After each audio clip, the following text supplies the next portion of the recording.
정철진 경제평론가와 함께 국내외 경제 현안 짚어보겠습니다. 어서 오세요. 네, 안녕하십니까. 네. 미국 금리부터 여쭤봐야 될 것 같아요. 네. 연준이 기준금리를 7번 연속 동결했습니다. 근데 말씀하신 5월 소비자 물가지수가 예상보다 낮았잖아요. 네. 근데 동결 이유는 뭡니까? 그렇죠. 우리가 네. 화요일 날 시나리오를 네. 짤 때 네. 수요일 밤 9시 반부터 그러니까요. 준비를 네. 하자 네. 그때 얘기를 했었잖아요. 네. 9시 반에 혹시 기억하실지 모르겠는데 근원 물가가 한 3.3 나와주면 맞아요. 네. 우리가 마지막 희망이 있다. 네, 그렇게 근데 좀 얘기하셨죠. 애매했어요. 먼저 9시 반 상황을 수요일 날 보면 네. 소비자 물가 자체는 예상치가 3.4였는데 네. 3.3%가 나왔고요. 그러니까 전망치보다 떨어졌죠. 조금 낮네. 예. 네. 근원 물가 같은 경우에는 네. 3.5를 전망했는데 3.4가 나왔어요. 그러니까 이제 분명히 전망치보다는 낮지만 제가 얘기했던 3.3, 완전히 역전하는 그건 또 그 아니고. 정도 수치는 아니었다라고 보는 거네요. 그런데 네. 일단 9시 반에 발표하자마자 시장은 우선 한번 들썩였습니다. 바로 이제 10년물 국채금리가 곤두박질 쳤어요. 그러니까 이 정도의 물가가 잡혔다면 연준도 인정하겠지. 움직일 거다? 라고 네, 해서 네. 시장이 먼저 네. 반응을 해서 국채금리도 떨어지고 달러도 약세가 되고 이제 그렇게 밤 11시, 12시, 1시, 2시 그리고 이제 오늘이죠. 오늘 네. 새벽 3시 반이 됐습니다. 그리고 성명서가 나왔어요. 6월 FOMC. 그다음에 동결? 점도표까지 동결은 예상했으니까 네. 점도표가 나왔는데 네, 성명서와 함께 네.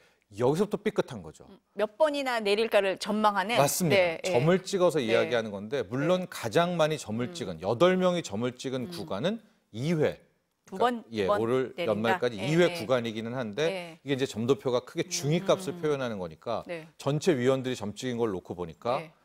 연말에는 어느 정도 가 있을 거냐 한 5.1%. 근데 지금이 5.25에서 5.5%니까 네. 한 번 인하한다는 거잖아요. 0.25 한 번. 원래는 한 3번 정도 할 걸로 예상을 했었는데 지금 이제 한 번으로 된 그렇습니다. 거예요. 예. 그리고 2번만이어도 좋다라고 했는데 한 번으로 나오면서 여기서 약간 뭐지? 이제 그런 흔들림이 왔었는데 네. 참 이때부터가 조금 더 우리가 이제 체크해볼 부분인데 이 순간부터 아주 급락했던 국채금리가 다시 좀 오르기도 하고 약해졌던 달러가 좀 힘을 내긴 했는데 그렇다고 금리가 또 다시 올랐다거나 네. 아니면 달러가 엄청난 강세로 바뀌었다거나 하지 않았고 네. 두 번째가 네. 더 재미난 게 주식시장이었는데요. 네. S&P 500과 나스닥은 꿈쩍하지도 않았습니다. 아니 금리 인하를 이제 3번 한다는 걸 2번, 2번 한다는 걸 한 번 한다는데도 기대감이 떨어졌는데도요. 예, 오히려 네. 계속 상승세가 유지하면서 네. 오늘 새벽에 끝났죠. 뉴욕 증시 나스닥과 S&P 500은 또 사상 최고가 경신. 이유가 뭐예요? 크게 한 2가지 정도. 네. 첫 번째는 연준을 일단 네. 과거의 연준이 아니다라고 이제 보는 것 같아요. 권위가 없습니까? 글쎄요, 이제 권위가 없다. 제가 이렇게 말하기는 그렇지만 네, 네. 주식시장의 가장 유명한 네. 속담 격언 중에 하나가 연준과 싸우지 마라. 연준과 맞서지 마라. 네. 연준이 이렇게까지 우리는 금리 인하 안 하고 더 신중할 거야라고 했는데도 불구하고 지금 시장은 연준과 싸우고 있잖아요. 왜 그럴까 이제 많은 고민들이 하는데 우선 그 관련 연준 신뢰도와 관련해서는 또 점은 이렇게 찍고 네. 제롬 파월 연준 의장은 나와가지고 여러 가지 얘기를 하다가 다만 물가 상승률이 빠르게 떨어진다면 빠르게 대응할 준비가 돼 있다. 여지를 준 거네요. 여지를 많이 줬어요. 그러니까 네. 좀 이런 차이가 있어요. 우리가 한 20년 전에 네. 뭐 2001년에 9.11 테러 터지고 이럴 때 연준, 그때는 앨런 그린스펀이라는 네, 사람이 연준 수장이었잖아요. 근데 그때 당시에 연준을 보면 고용 지표라든가 물가 지표를 보고 금리를 결정하는 게 아니라 자신들이 금리를 결정하고 통화 정책을 펼치면 노동시장과 물가가 따라왔거든요. 따라오게. 예. 그러니까 자기들이 주도권을 잡고 뒤에 지표를 이끌어갔는데 네. 지금 제롬 파월 의장의 연준은 자기들도 우리도 고용 지표 볼 거야. 우리도 물가 보고 결정할 거야. 오히려 따라가고 있네요, 연준이. 그렇습니다. 예, 그러니까 예. 자기네들도 지표 보고 결정한다면 그 투자자들도 이런 생각을 한 거지. 그럼 우리도 지표 지표 보고 보고 할래? 대응할게. 뭐 이렇게. 네. 너네도 모른다면은 네. 연준도 모른다면 우리도 우리 길을 갈게. 아마 이런 것들이 심리가 가장 좀 크지 작용을 않았나라고 했다. 보고 있고 네, 네. 또 하나는 지금 10년물 국채 금리가 네. 4.3 빨리 떨어졌어요. 간밤에는 새벽에는 4.2도 막 보여주고 네, 있었는데 이 레벨 이상으로 더 가기는 어렵지 않나라고 생각하는 것 같아요. 이게 무슨 얘기냐면요. 지금 이제 미국 같은 경우에 네. 대선을 치르잖아요. 네. 재무부가 올 하반기에 엄청나게 많은 돈이 필요해서 10년물, 장기물 채권을 발행해야 되는데 금리가 더 높아버리면 누가 피해를 보고 힘들겠습니까? 미 재무부가 제일 힘들 거 아닙니까? 게다가 그렇게는 지금 못 갈 거다. 이렇게 그렇게는 보시는 못 갈 거고 미국의 부채는 벌써 33조 달러가 넘었는데 이자 내다가 볼장 다 보는 거잖아요. 여기서 금리가 더 높고 네, 그러면은 네. 어떻게든 뭐 연준이 저래도 바이백을 하든 뭘 하든 재무부가 시장 금리를 눌러주겠지. 아마 이런 거에 베팅을 그런 해서 심리가 있었다. 나스닥과 S&P 네. 500 그리고 또 하나 덧붙이자면은 AI 혁명에 대해서 지금 완전히 지금 맹신이에요, 맹신 그 맹신? 자체입니다. 네. 엔비디아도 엔비디아지만 네. 여기에 지금 애플까지 합류를 하게 되면서 시장을 완전히 이제 끌고 뜨겁게 가고 있다. 달가버리는. 네. 그래서 뭐 주식시장은 마이웨이를 갔고요. 오늘도 우리 코스피도 우리도 그럼 이제 괜찮아요? 끝나는 걸 보고 들어오지 네. 못했는데 한 뭐 네. 1.3% 이상 이제 상승하면서 또 하이닉스, 한미반도체는 여전히 또 엄청나게 큰 폭으로 영향을 상승했습니다. 네. 그럼 미국이 이제 7차례 연속 금리를 동결을 했는데 그러면 우리는 어떻게 될 거냐? 하나는 좀 신중한 모습이긴 하거든요. 네, 뭐 우리도 네. 동결을 하면서 따라가겠죠. 하고 뭐 뻔한 시나리오이기는 한데 미국이 인하하기 전까지는 인하하지는 못할 것 같고요. 아마 언제 인하하느냐 여기에 관건이 될 것 같은데 결국 지금 미국을 보면 이제 1회가 됐다라고 보면 그 시기가 언제냐 고민이잖아요. 네. 7월 말에 한 번 있거든요. 이건 이제 아닌 것 같죠. 8월에는 잭슨홀 미팅 없습니다. 9월에 있고 10월에 없고 11월 대선 다음 날 네, 네. 12월에 네. 있는데 갑자기 그 1회가 어느 1회냐? 뭐 12월 1회일 수도 있고 11월 1회일 수도 있는데요. 지금 나오는 것 보면 9월에 또 다시 베팅을 하고 있는 것 같아요. 그러니까 9월에 한 80% 이상, 뭐 네. 90% 가까이 된 것 같기는 한데 그러니까 지금 또 이런 시나리오를 생각하는 거죠. 7월까지 또 가보자. 7월에 가면 7월 첫째 주 금요일 날 노동지표 또 한번 나오잖아요. 더 또 보고. 보자. 네, 또 네, 보고 네. 뭐 투자자들은 나도 보고 연준도 보니까 네. 뭐 같이 보는 거 아니냐 어차피 뭐 이런 네. 생각을 좀 갖고 있는 거고 더 중요한 건요. 네, 네. 저는 이렇게 생각하는 네. 게 일단 6월 말께 5월 PCE 물가, 그러니까 연준이 본다는 물가가 네, 나오거든요. 물가지수를. 예. 네.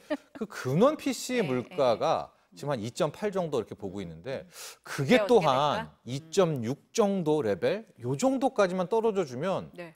또 한 번 난리 날 것 같거든요. 네. 그러니까 지금 뭐 점도표를 찍고 한 번 안에 두 번 안에 이게 이제는 서로가 다 지친 것 같아요. 이런 레토릭이라든가 이런 전망 하도 바뀌고 네, 뭐 네. 바뀌고 하니까 좀 지친 상황일 것 같고요.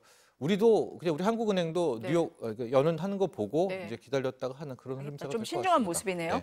지금 주식시장 얘기 지금 들어오는 얘기 보니까 보합 정도에서 끝나는 것 같아요. 네. 끝난 것 같아요. 그래요? 네. 예. 네. 네. 예. 한번 볼까요? 네. 지금 예. 아, 코스피가 0.9% 상승이라고 예, 합니다. 맞아요. 네. 그러면은 뭐 1% 아주 많이 면은 예, 예. 그래도 네. 그런 어떤 쇼크성보다는 상당히 네. 선전한 거죠. 네. 그럼 우리 주식시장에 뭐 금리 동결이 그렇게 막 큰 영향을 주고 그런 모습은 아니네요. 아니다, 이렇게 볼수 있겠습니다. 네, 네. 알겠습니다.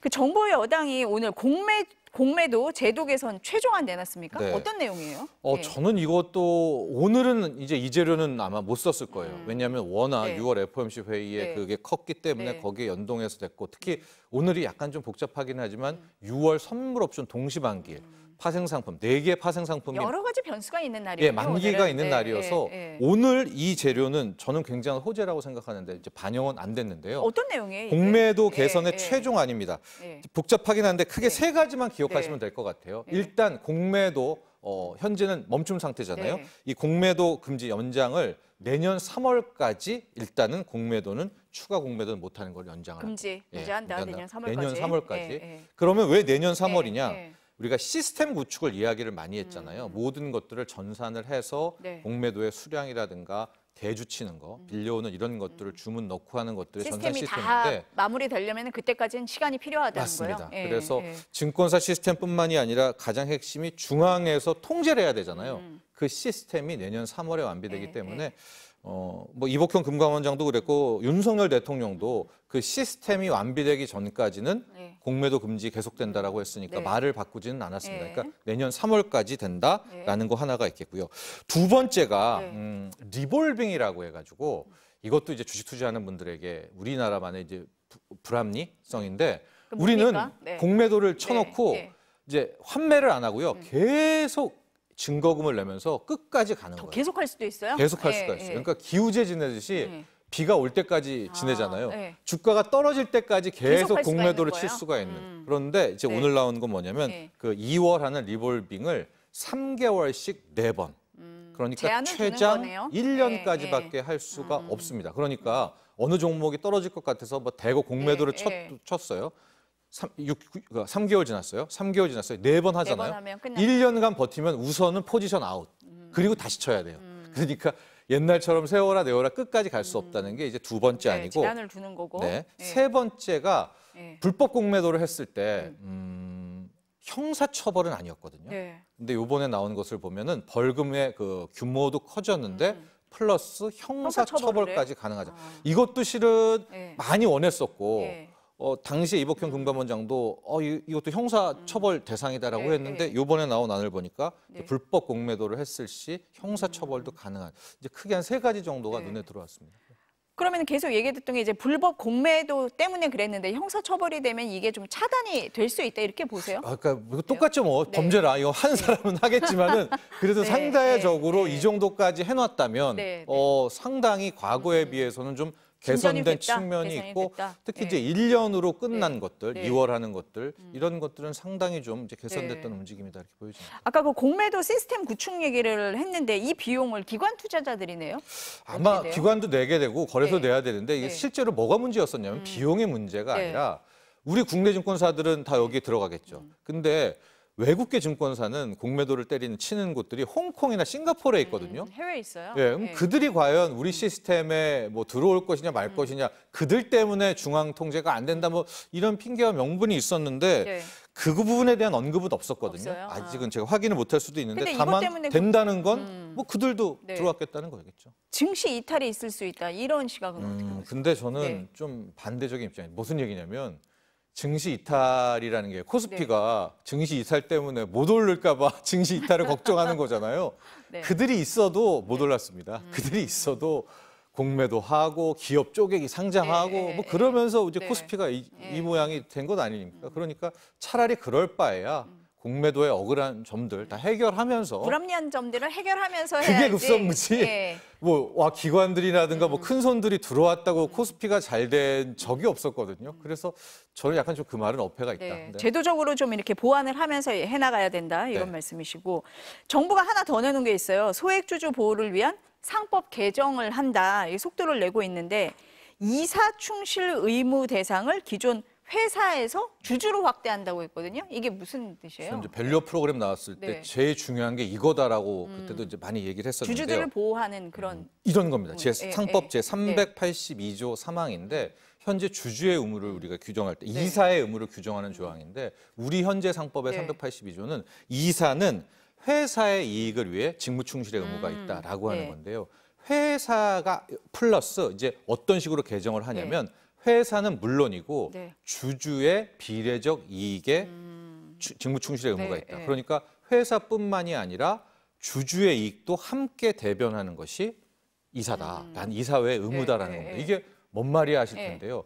가령 이런 거예요.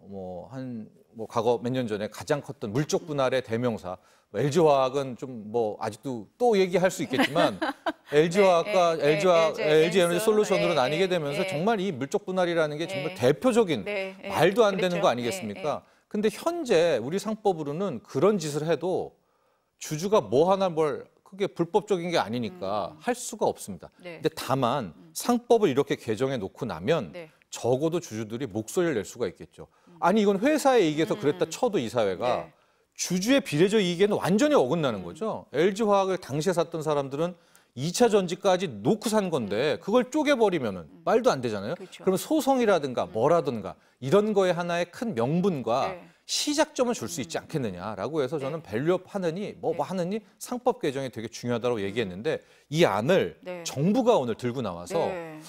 금감원에서도 상법 개정이 필요하다고 정부가 밀어붙이고 있거든요. 근데 민주당도 상법 개정에 좀 동참하고 있어요. 그럼 이제 이거는 가겠네요. 그러면. 네. 그러나 또 모르죠. 앞으로 국회에서 네, 또 어떤 뭐 네, 이익 집단이 네, 와서 할지는 모르겠지만은 네. 국회까지 같이 정부가 이 정도로 밀어붙이는데 국회까지 도와준다면 네. 저는 상법 개정이 통과돼야 된다라고 보고 있고 재개 이런 반발 겁니다. 없어요? 예? 재개 반발은 없어요? 재개 반발 엄청나죠. 네, 지금 네. 당장에 이거 네, 나오면은 네. 뭐 소송 빗발치고 네, M&A 대상이 네. 되고 기업들 경영 힘들어진다라고 얘기하는데 이제 그런 것들을 우리 투자자들에게 인식시키기에는 그동안에 네. 이제 오너들이 해왔던 네. 관행들이 너무나 심하고 구글 알파벳이 아무리 잘 된다고 해도 유튜브를 물적 분할해서 뭐 다시 추가 상장시키지 않잖아요. 네, 예, 네. 근데 우리는 카카오 하나를 가지고 몇 개를 상장을 시킵니까? 카카오페이, 게임. 근데 이런 것들을 이제 그래도 개인 투자자들이 뭔가 할 말을 목소리를 내려면 이 상법 개정의 개정이? 토대, 회사뿐만이 아니라 이사회는 주주의 비례적 이익도 함께 직무 충실해야 된다. 한번 지켜보시죠. 네, 주주를 보호하는 쪽으로 네. 개정되도록 바라겠습니다. 네, 오늘 말씀 여기까지 듣겠습니다.